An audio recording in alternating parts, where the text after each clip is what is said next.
The universe was definitely giving me signs today that it's time to move on from this abusive relationship. I literally found boxes next to my trash bin up the street. All the signs point towards leaving.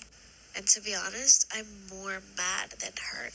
I'm angry that I was never given the same level of priority that I gave.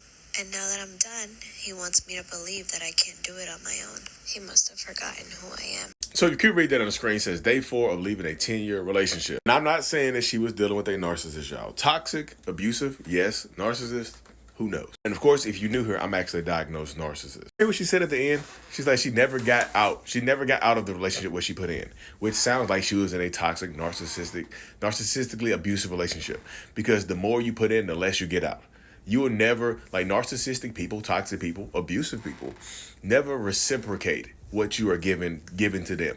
They never repay you. They never repay the emotional debt that they are in. Like the more emotions you give them, the more that they take for granted. When you finally get tired and you get done with them, they try to make your life harder. They do things to make your life harder. Like some of her other videos, she said he threw all of her clothes away. Literally threw all of her clothes away, left her with one outfit. He threw away the mirror to her daughter's vanity. Things like that. Isolated her away from her friends and family. Said she had to move by herself because she's doing it with no friends and family in the area. You can't read it at the top. It says left her with a 2-door car for their 3 kids. And it's a debt that's in her name. He put it in her name. Of course, you see the cracks in the wall from things that he did. At the very beginning of the video, hole punches like fists. And she said it did get physical in the relationship as well, y'all. Narcissistic people want to take everything away from you. So you super depend upon them. Like they want you to be super dependent upon them at all times. Because they want to feel like they have control. They want to feel like they have some type of power over you. And that's what happens to so many people in these relationship dynamics. And the longer you stay, the more hope that you have that this person is going to change. Because it's not always bad, y'all. It's not always that bad. In the beginning, they sweep you off of your feet. But I tell people, when somebody is sweeping you off your feet, be careful. Because they might turn around and drop you on top of your head. Healing takes time, especially when you still have to connect to this person.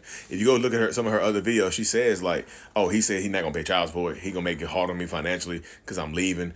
And he gonna show me that it's easier to just be with him than as opposed to go out here and trying to make it on her own. But you see what she said? She's like, hey, he must have forgot who I am. And I love that. I also like the fact that she said everybody who's following up on her, she's doing this for her daughters. You have to. Sometimes you have to do things. You have to stay in power. You have to do things as strong as hell. You have to be strong as hell to give your kids the life that they deserve. And I truly believe that our kids deserve to grow up better than what we did. And just to close it out on this style, if they're punching holes in the wall, they want to do it to you.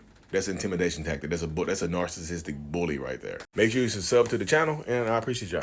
Peace.